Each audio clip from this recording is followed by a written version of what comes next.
Hello moms, tiny tummy मराठीमध्ये तुमचं मनापासून स्वागत। हा व्हिडिओ प्रत्येक नवीन आईने पाहायला हवा, कारण यामध्ये आपण बाळाला खायला देताना कोणत्या वेळेला द्यावं, किती प्रमाणात द्यावं, त्याचं टेक्स्चर कसं असावं याबद्दल चर्चा करणार आहोत। बाळाला 6 महिने पूर्ण व्हायच्या आधी घाईघाईने काहीही खायला सुरू करू नका, कारण 6 महिने पूर्ण व्हायच्या आधी आईचं दूध किंवा डॉक्टरांनी सुचवलेलं फॉर्म्युला मिल्क हेच बाळासाठी सर्वोत्तम अन्न असतं। पण 6 महिने पूर्ण झाल्यानंतर बाळाला वरच्या आहाराची गरज लागते, त्यासाठी आपण पूरक आहार सुरू करतो। पहिल्यांदा आहार देताना हा नेहमी सकाळच्या वेळी द्यावा, कारण दिवसभरात जर बाळाला एखादा त्रास जाणवला तर आपल्याला डॉक्टरांकडे जायला वेळ मिळतो।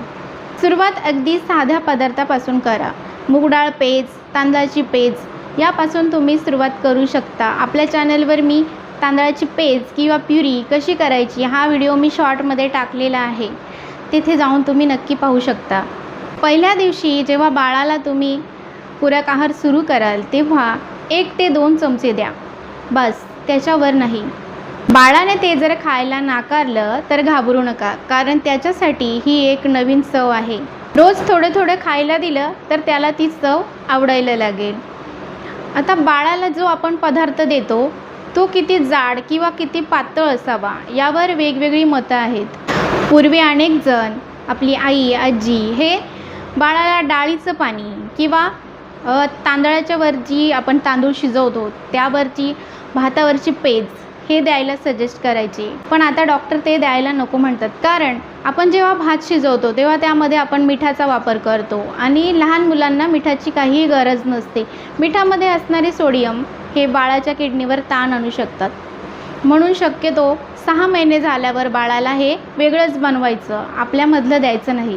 म्हणूनच भातावरचं पाणी किंवा डाळीवरचं पाणी असं न देता डॉक्टर सध्या त्याची प्युरी करून द्यायला सजेस्ट करतात, कारण बाळाचं पोट हे अगदी छोटंसं असतं आणि आपण जर त्याला वरचं पाणीच दिलं तर पाहिजे तेवढं पोषण मिळत नाही, म्हणून या गोष्टींची प्युरी करून द्यायला हवी।